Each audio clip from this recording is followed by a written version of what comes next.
All right, welcome everybody, and it's great to see you all here today.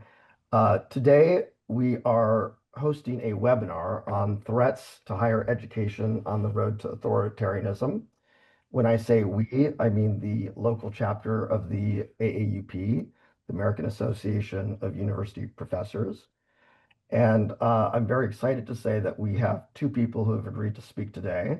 One is Peter Fritsche, who is a professor of history. He's also the author of Hitler's First 100 Days, when Germans embraced the Third Reich. And he's done really great work on that historical period. The other speaker is Great. Maxim Krupski. Maxim is a human rights attorney from Russia. He's also a visiting scholar here in philosophy and Russian and Eurasian studies, and also in law.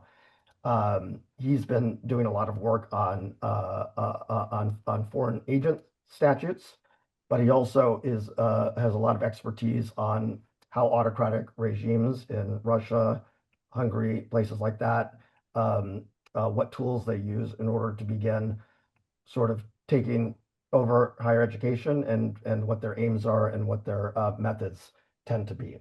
We thought this would be an appropriate occasion because I know many people are worried about the larger political atmosphere and what it might mean for higher education. Uh, Let me also tell you that in our final AAUP meeting, what we plan to do is have a follow-up kind of webinar discussion that's going to be more about communication. How can we, excuse me, communicate academic values better to non-academics, to people outside of our sphere? And one reason for that, as I'm sure Maxime will say and let you know, is that one of the ways that autocratic leaders turn public opinion against higher education is just that. They engage in PR campaigns that turn public opinion against that, and that's one of the tools in their arsenal. I think that we as academics don't always think about how to communicate in the sense of PR. We communicate with each other, we communicate ideas, but how do we speak to the person in Rantoul at the gas station and make sure that we're communicating what's important about our values in ways that might resonate? Those are questions that I know are on many people's minds.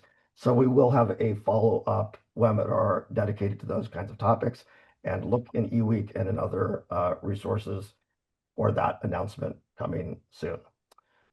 All right, with that as background, Peter, are you here? I still don't see Peter, so why don't we start with you, Maxime? Uh, Go ahead and share your slides. Maxime will be presenting a talk, The Erosion of Academic Freedom Under Contemporary Autocracy, a Russian Case Study. And let me just tell you, once we're done with the panel members speaking, there, of course, will be time for Q&A, but this is also a forum in which if people want to share personal concerns or experiences that would be important for the AUP or others to know about it, that could be good. And we might turn recording off for that portion. Okay, take it away, Maxime. Okay, just give me 1 minute and yeah, I just need to run my short presentation. Sure. Just a minute.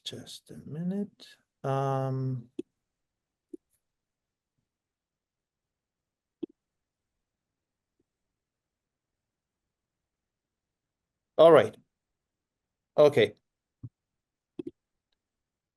So, first of all, I hope everything will work fine. So first of all, I really would like to thank you for this opportunity to participate in such a really important event and timely, unfortunately timely conversation. And today I would like to share a brief overview of the state of academic freedom in contemporary Russia in recent years. The independent expert reports on which I based my presentation today cover both the period before and after Russia's full-scale invasion of Ukraine in February 2022. And I think that it is quite important to draw attention to this, so that you do not get the impression that everything that I'm going to talk about is the result of only some sort of extraordinary circumstances and wartime consequences. In fact, the state in which the Russian Academy finds itself today is the result of many, many years of gradual erosion of academic freedom. However, in order to start talking about Russia, I would like to briefly dwell on the definition of academic freedom. As we know, there is no single and clear legislative definition of this concept, but nevertheless, I decided to start from, let's say, three concepts of academic freedom that I know of, formulated by experts from the United States, the United Nations, and set forth in Russian legislation. So, first of all, I think that, of course, you are familiar with this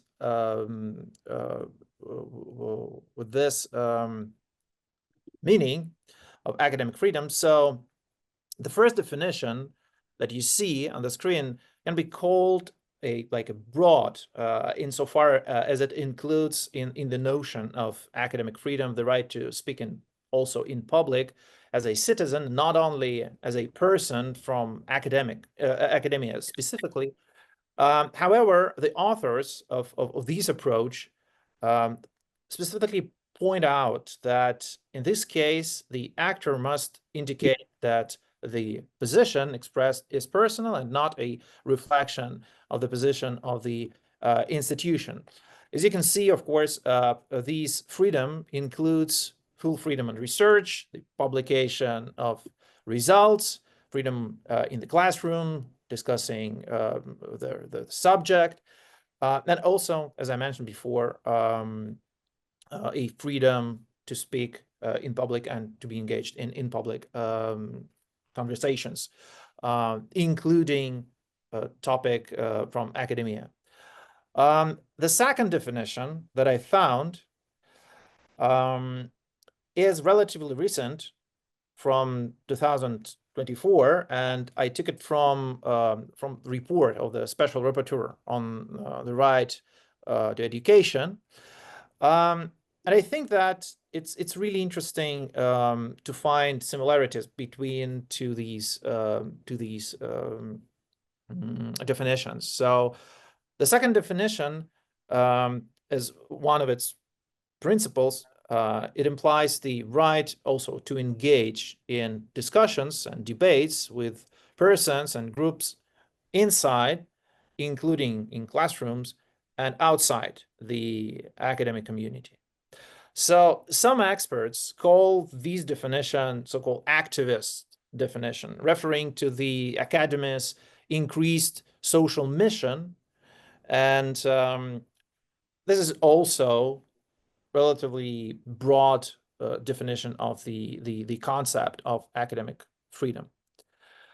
So the Russian definition is really, really, I would say, broad. And what you see right now is the legal definition from the Russian law on education in Russian Federation, not only higher education, but in general, education in general. So the Russian law does not explicitly use the term academic freedom, but in fact, it describes its main elements. It's not the full list that you can see on the slide, but I just decided to show you some, let's say, key principles used by the Russian law. So these principles apply to all teachers, all professors, not only in higher education institutions, but also at schools and other institutions. So Russian law understands academic freedom in a narrow sense, as a right limited to, let's say, the walls of an educational institution.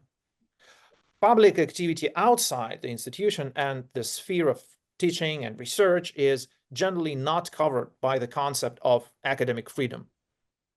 However, I must also emphasize that no matter how beautiful the above guarantees look on paper, in practice, they are unfortunately not practically observed. So, and later I'll give you some examples of this. So, as you can see, the law mentions like freedom of teaching, free expression of their opinion, freedom from interference in professional activities, freedom to choose and use different forms, means, and methods of teaching and education, creative initiative, development, and so on and so forth.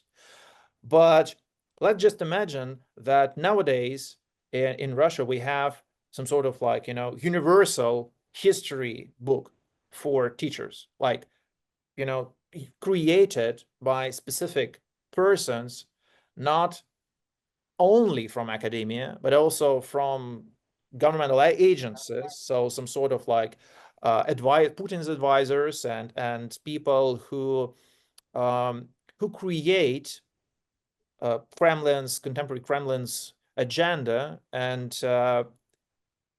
it gives us some sort of like understanding that it's not only about, let's say, education, but it's more about indoctrination, So and still we have all these freedom, all these freedoms in the text of the law. So to some extent, it seems a little bit confusing, but this is a feature of contemporary Russian academic freedom, in fact, like the state of Russian academic freedom.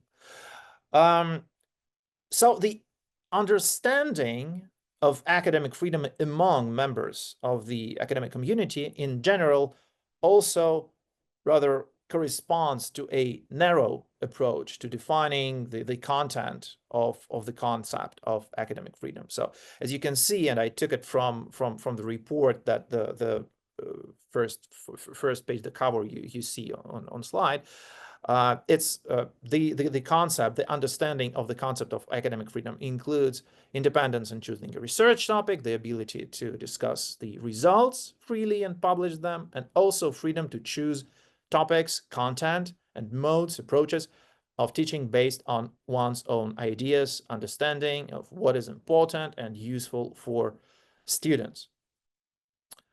But what I should mention, so in what follows, I will discuss various features of the state of academic freedom in Russia today. But before I do so, I think it is important to highlight one of the most distinctive, in my view, features of the atmosphere in which the Russian academy finds itself, academia. So you see two quotes from the report that I mentioned before. So I call it disciplining academia. So I would call this state a disciplined academia. It is largely based not on specific norms of the law, but rather on those notions and spoken rules and practices of interaction with colleagues, students, the administration of institutions, and the state that have developed over many years of erosion of academic freedom in Russia. So the Russian authorities do not need to radically change the law and explicitly limit the rights of faculty and students. It is enough to set a new trend, for example, in their interaction with them, to give a new interpretation to legislative concepts, and to come up with a new state agenda that the academia will follow voluntarily. So, for example, after the full-scale invasion in 2022, 100 and like heads of 134 universities, as far as I remember, this is this is the real That's number. the U of I? This is AAUP. universities, so 100 and the heads of 134 universities What's that accent? signed With that accent. Yeah, his name.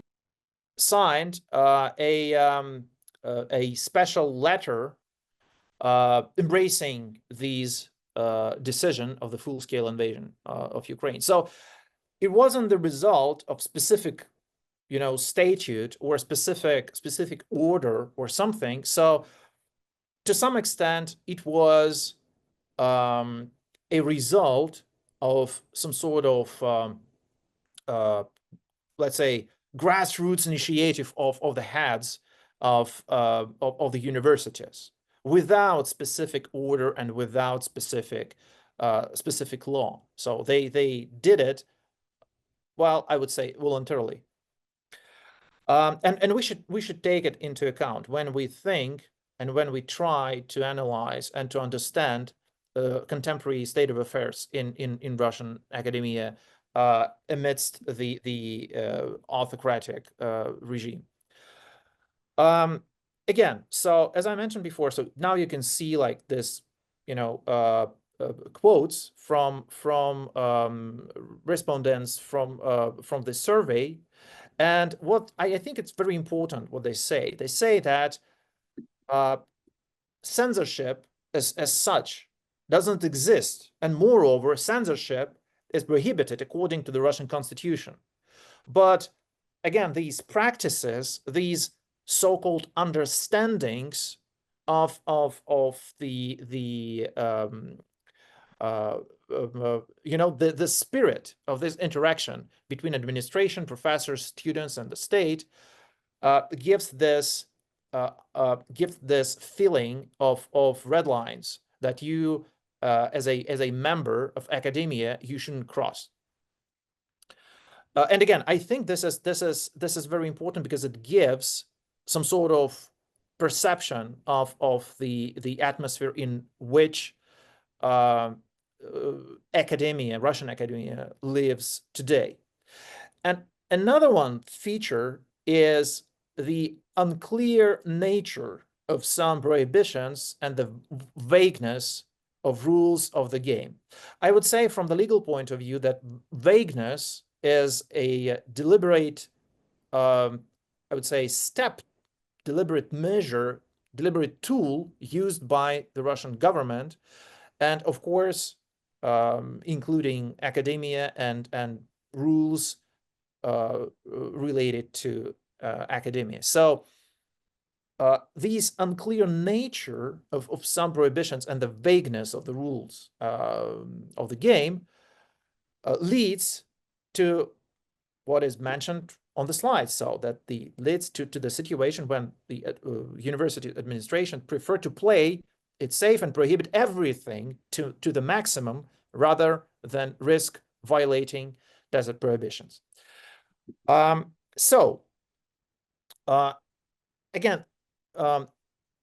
what about methods? What about methods, specific methods of pressure?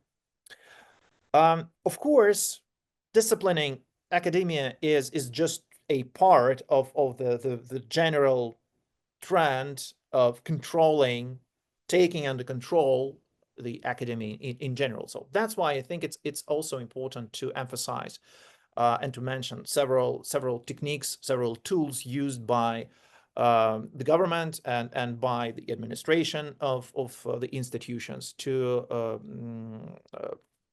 control the whole academia. So the methods of pressuring the academia are not limited, again, to discipline alone. So the authors of the Russian Understandings of Academic Freedom report that I used in preparing this presentation also point to the following tools of pressure. They point to the financial vulnerability of teachers, let's say, due to short-term contracts. And this is, I would say, this is very significant significant tool of pressure because as professors mentioned, short-term contracts, which have become the norm of labor relations in the academic world, are regarded as an infringement of academic freedom, since a person should have a clear understanding of certain guaranteed rights. There must be stability, which would be ensured by a system of permanent contracts. Uncertainty regarding requirements and lack of long-term guarantees make a professor, teacher dependent on the administration, which can dismiss anyone on the basis of formal criteria. Also, professors mentioned as a violation of academic freedom the ongoing internal reorganization of universities, including the merging of departments and faculties without consulting the teacher staff, who are the representatives of these faculties. As a result, some effective research trends and established teams are being destroyed, and research topics and modes of instruction are being forced to change. Also, another one example of the interference in academic freedom, the example most frequently cited to show the decline in self-government is the cancellation of elections of rectors, or else the transformation of these elections into a certain kind of imitation. One of the most effective tools to make some pressure on academia is bureaucratization process, because bureaucratization makes the self-government of scientific institutions weaker and weaker, according to the authors of this report. And the more paper flaw appears, the more levels of bureaucracy and new hierarchies are created, and making it more difficult for researchers to be heard by the highest level authorities. And also, what is, in my view, very important to the Russian reality, the bureaucratization creates an opportunity for repression, making researchers and teachers even more powerless in the face of an administrative board. And the respondents of this report are far from putting forward conspiracy theory that bureaucratization is imposed specifically for these purposes, but they admit that it is very convenient to use it as a repressive tool. Because again, the administration has some specific requirements, formal requirements for professors, and they can use some problems, some issues with these requirements as a ground for, let's say, some pressure on professors and other members of the staff. So they can use these formal reasons to, again, to pressure and even to unwanted these faculty members. Another pressure tool is bibliometric criteria for evaluating specific activity. As authors of these report mentioned, these bibliometric evaluation system imposed from the top is perceived as the interference of the government in the internal process of a scientific institution, and as one more restriction on university self-government, because professors, they have to publish a lot of articles, but no one cares about the quality of these articles. And moreover, professors, they don't have an opportunity to decide in let's say in what direction and how many articles they need to prepare from their own point of view, in terms of the quality, how they see the quality of their research. And this is also some sort of bureaucratic tool how to make a pressure on professors and other members of the academic community. So perhaps the most obvious and then most destructive for academic freedom method of pressure has been political persecution of professors and students, which are very active in terms of the expression of their civic position. And of course, for Russia, typically this stance is an anti-war.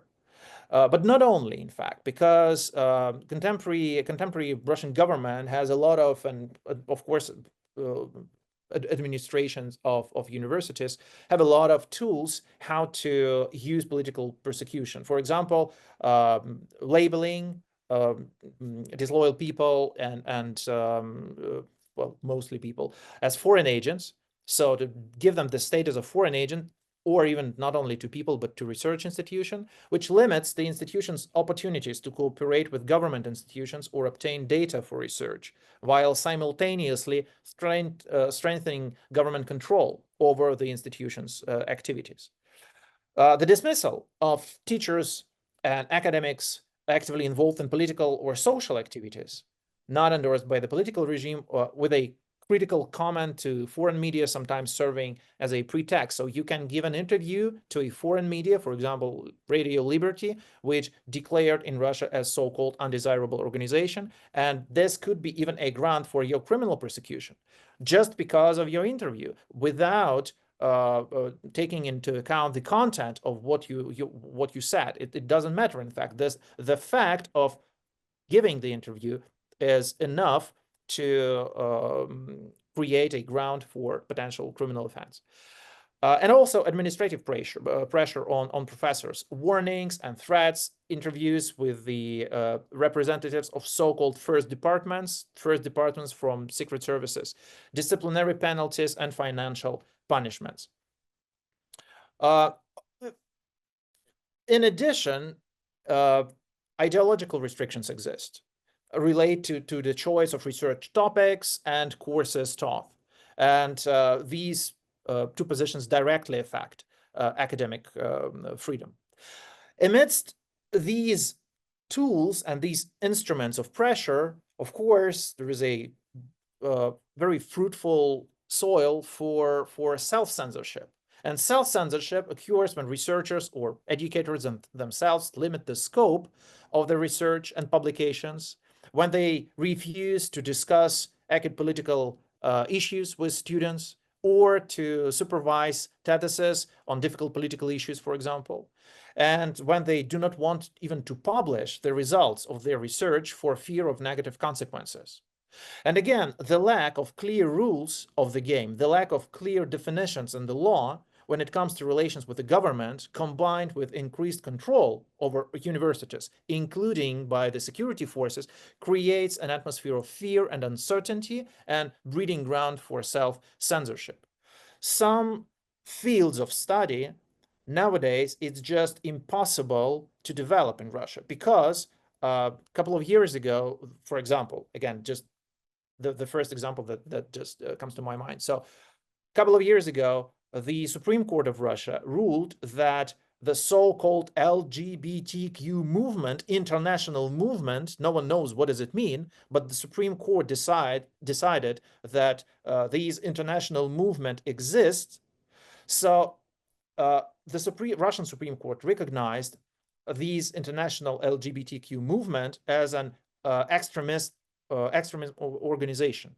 So what does it mean? It means that if you spread some information about LGBTQ agendas, or if you make research about this, even it's enough to accuse you of participating in the activity of the so-called international extremist movement. So that's why such fields like gender studies, for example, almost impossible to develop today in Russia. It's just one of the most, let's say, vivid examples of it. Again, tightened control by the security forces and agencies, as well as the activation of this first departments and so on and so forth, created an atmosphere of suspicion. Just a quote from one, let's say, instruction from August 2019, the recommendations of the Ministry of Science and Education issued in August 2019, which listed desirable contacts with foreigners. According to this order, Russian scientific institutions must notify the Ministry of Education and Science about any planned meeting with foreign colleagues 5 days in advance, providing a list of participants. A meeting with a foreigner must be attended by at least 2 Russian scientists. Contacts with foreign colleagues outside the university and working hours are possible only if permitted by the university authority. After the meeting, it is necessary to draw up a report with a brief description of the conversation, attaching scans of the participants' passports to it. When visiting scientific institutions, foreigners can use recording and copying devices only in cases described in the international treaties of the Russian Federation. And that's a quote. It's not my interpretation. That's a quote from these recommendations. Fortunately, these recommendations were subsequently retracted, but the fact that this document was issued in the first place speaks to the attitude of the higher governmental structure. So this is the mindset of those people who create agenda for academic community. So I think that it's very important to take into account and to keep in mind that all of these tools and all of these instruments, they are very essential for understanding the general atmosphere in which Russian academy exists. So I would say that the vulnerability amidst all of this, vulnerability of members of academic community is a major trend. And moreover, in the context of complete legal insecurity. And in these conditions, the only way to survive for, again, for those members of academic community is to show their loyalty. So the loyalty becomes a tool of survival, in fact, like a path, a way of survival. And again, of course, this is in itself is already causing significant damage to academic freedom, because again, it's obvious, you know. And all of the above challenges to academic freedom also have another significant disruptive effect. They normalize this unhealthy discipline and prepare fertile ground for the academy, for the academia to function under so-called extraordinary conditions. In the case of contemporary Russia, this is the war. And these are several features of this process of militarization. And I don't have enough time to go through the whole list, but I just give you a couple of examples just to give you some sort of understanding of what is going on right now in the Russian higher education. So first of all, what does it mean, weaponization of universities? It means that the government tries to use universities for the purposes of supporting the military campaign, social normalization, and the glorification, a so-called special military operation fighters, as well as the rationalization and legitimization of the war unleashed against Ukraine. So, moreover, the Ministry of Science and Education has created an entire program called Universities for the Front. And according to this plan, volunteers collect humanitarian aid, while scientists create various devices to handle the needs of the front. And it's just only one example of like this formal militarization of universities and higher education institutions. Because, for example, so-called veterans of the so-called special military operation on a regular basis come to the universities, talk to students, they try to spread the propaganda, and students, they must attend, and they can face even like some sort of negative consequences if they don't. So and it's only just a one part of this process of militarization.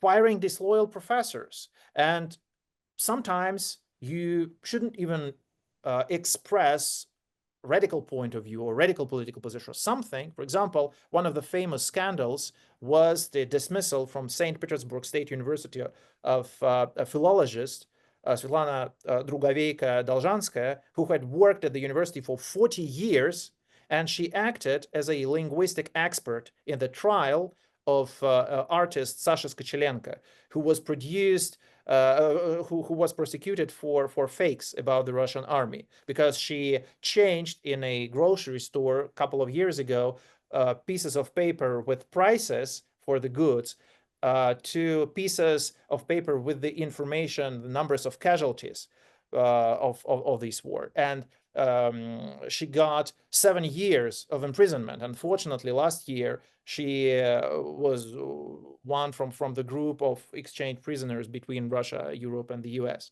So now she's free. But because of participation as an expert in this trial, this philologist she was dismissed from the university because she criticized the expertise prepared by her colleagues in this trial, and she was accused of violating moral and ethical standards of conduct. So I think that more or less it's understandable what other examples mean. But again, if you need some clarification, I can give you this clarification during Q&A session. Last example is example with foreign agents. So foreign agents are not allowed today to prepare information for minors, to teach at the universities, and even applicants to the bachelor's degree program, because they are usually minors, they are not allowed even to mention and use some information prepared and created by the foreign agents, because in fact it's illegal from the point of view of the Russian government for minors to use materials prepared by foreign agents. So that's why in this case it can lead to the cancellation of the interview results. So I think that the last thing that I say here, that when we talk about contemporary state of affairs in Russian academia amidst the war, it's important to understand that the war is only one example of extraordinary circumstances. It doesn't necessarily mean that in other countries these extraordinary circumstances also will be, the war or something like that. It depends on the idea of the government. So what the government, what the executive authorities see as such extraordinary circumstances. And because of the gradual process of erosion of the academic freedom, as I mentioned before, like this process of gradual erosion of academic freedom creates a fruitful soil for the functioning of academia in times of these extraordinary circumstances, which erodes even more the academic freedom and makes it even more controlled by the government. So I think I'll stop here and I can answer your questions. Thank you so much, Maxime. And I'm just going to do a little segue here. This is so apropos. I think many of you know this who are listening, but when the American Association of University Professors sort of began, some of the institutions that it fostered that have become part of the kind of thread within higher education in the United States are, of course, academic freedom, shared governance, and then to protect academic freedom tenure. Those institutions, in my view, are some of what make higher education in the United States one of the envies of the world. At an institution like the University of Illinois, one of the 10 largest colleges in the nation, we serve every kind of a citizen, from rural areas to the south side of Chicago. And it's very important that we can pursue research in the pursuit of truth. And what I heard from Maxime's talk, if I could put it into a nugget, is something like this. You can have text that purports to protect academic freedom, but the text has no life if there are a surrounding set of institutions, cultural features, and actions taking place that in effect create a form of almost terrorism that prevent people from feeling like they're able to exercise any meaningful freedom. With that gone, it looks like universities can become an arm of propaganda for various governmental actions and can be quickly mobilized, is what I'm hearing, in pursuit of certain autocratic programs. So I'll let people here sort of consider analogies in their head to any events that they may wish. But instead of starting with Q&A, I'd like to now kind of present Peter Fritschie, who will be speaking from his experience as a historian studying the lead up of the period to the Nazi regime and what was happening with educators and university professors there. We'll then open it up to Q&A. Peter, are you here? Yeah, I am. Sorry about that. Do you See, hear me? we can hear you, and I don't know if you have slides. If not, but I've made you a No co-host. slides. Perfect. So, Welcome. the American university, of course, owes a great deal to the German university because so much of their loss was our gain in the course of the 15 years after 1933, and we measure our gain really by their loss. It's not that we wanted to have skeptical or cynical or Marxist professors, but we thought what they were doing, Germany, was so terrible that we take what they had rejected, and it changed the American university, made it a cosmopolitan rather than a provincial institution. The German university in 1933 is much smaller. Basically, they're doing postgraduate education, law, medicine, and then if they just study history or literature, that's really for your PhD. It's much, much smaller. There are more German historians in the state of Illinois than there are in Germany itself. The universities are state controlled, not at the federal level, but through the individual states, and many appointments are approved by the Minister of Education. That would have been a normal consequence in the 1920s.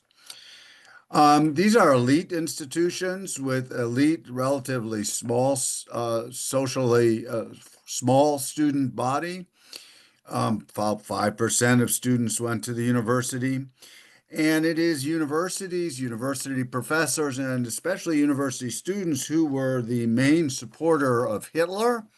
Already beginning in 1927, universities were bastions of Nazism.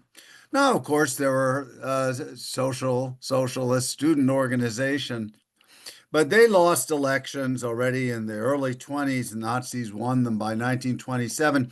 And the only crucial issue in the student elections is whether you have traditional conservatism that favors the fraternities and the old imperial flag and traditions of the Kaiser, or whether you have this new rough and ready, future-oriented nationalism of the Nazis. That's the main issue. And after 1933, the issue was split down the middle. Fraternities were maintained, but dueling was banned. Interestingly enough, then dueling, with the requisite scar, functions as a non-Nazi, even as an anti-Nazi symbol. The atmosphere of the universities was very difficult for free thought. In the years of the Weimar Republic, there were constant boycotts and protests against university professors who were liberal or social democratic. And there was constant tumult and chaos, violence in the universities in the early 1930s. And in order to restore some sort of order, you had to adhere to the majority opinion, which was basically a kind of vernacular Nazism. Famous professors like Ferdinand Tönnies were their lectures were boycotted. Fewer and fewer students studied with them. He's the guy, the sociologist, who created Society versus Community. And even in the late by 1931, 32, liberal and socialist professors sometimes had as few as 3 or 4 or 5 people signed up for their classes. So we have to really visualize this pressure from below and the extraordinary Nazification of young people in Germany at that time. Then, 1933, there's pressure from above. And the same tools that all ministers of education used is to okay and encourage or discourage certain appointments. That continues.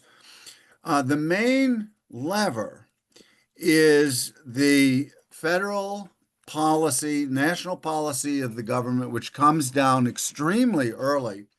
It's around day 65 of the Third Reich on the 7th of April, 1933, in which Jews are not allowed to work as civil servants. This is at the local as well as federal level, and it's at the mailman as well as the professor level. And so anybody with a single Jewish grandparents, it's a very broad definition, or tight, depending on how you see it. One Jewish grandparent is out of a job without a pension. At the same time, same law allows state authorities and local authorities to cleanse and purge their operations of political enemies, i.e., Democrats and socialists. So this happened in the university as well as in the municipal brewery. Socialists were let go, and new appointments were then made by were conservatives or nationalists, not necessarily Nazis, but people who went along with the Third Reich and the National Revolution. And socialists, liberals, Jews were eliminated from their positions. And that takes place over the course of the spring and summer of 1933. There's special, I'd be called into the dean's office, and they'd say, Fritchie, you've written this and this, and that's not compatible with the new age.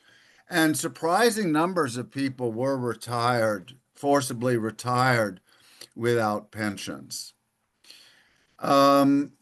In terms of overall funding, universities, of course, were in the Great Depression under enormous fiscal strain, as was the University of Illinois. Faculty salaries were cut by 1/3 here in Urbana. And so by 33, you're down to the bone. But there would not have been an assault on government subsidies to the universities or special initiatives to institutes, which would have ranged from public health to engineering for purposes of rearmament. So universities modestly profited from the rearmament boom and the general social awareness of improving the public health and public well-being of the Germans, that is to say, Aryan Germans. So there is an increase in public health funding and cancer research and things like that, way overshadowed by the boom in armaments. Some institutes are closed, but new ones are open, particularly in racial science and genetics. University professors on the whole undoubtedly had their problems with this or that particular policy or particular retirement and cried their tears. But on the whole, these people 100% supported the National Revolution.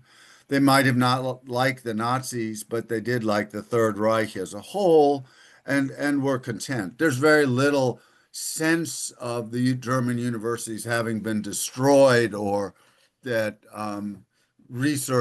fundamental research or applied research has been fundamentally injured. Sure, I mean, you can find Heisenberg saying that in Göttingen about physics, but these are minority voices. And the regime had its lever, which was not targeting the universities, targeted everybody, is that there weren't to be no Jews in the civil service, and there were not to be socialists and liberals unless they had truly confessed their sins. So there's a basic predisposition on the part of the university long before Hitler comes to power to be part of this national or restorationist movement. What I think is, so in many ways, it's a very different situation. Here, the assault is financial. It's in principle against elite institutions, in the name of the people, and basic science is very much endangered. And of course, questions that people might ask about why there is a Palestinian or an Israeli conflict are not really being comfortably opened up. So of course, it hits the humanities as well. I I think that the funding assault is unprecedented, also unexpected, in many ways counterproductive, but in line with this kind of primitive ideological offensive against elite institutions. And the universities will either adjust in order to maintain their funding or not.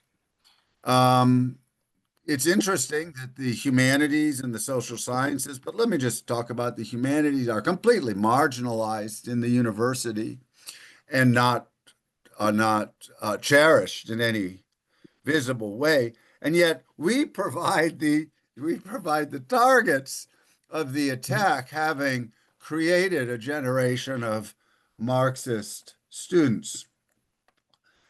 I think that the aside from the assaults on just federal funds in order to create compliance, I think that Trump's emergency legislation and the prominence of supposed alleged anti-Semitism that is part of that will be a very useful lever. And so I would suspect that if universities begin to comply, they would fire professors and research initiatives that somehow fall under the state of emergency and are somehow dangerous to the United States and to the conduct of its foreign policy. And that will then, of course, create pre-censorship, and people will be careful about what kinds of topics they open up. I mean, I had thought of teaching a course on al-Nakba, that is to say, the Palestinian catastrophe. I teach many courses on the Holocaust. I decided against teaching this course, as giving myself more trouble than perhaps I was ready for. But that was a new course. So I think the defense will depend on whether students and parents think what they're paying for is different than what their parents had paid for, their grandparents had paid for 20 or 40 or 50 years ago.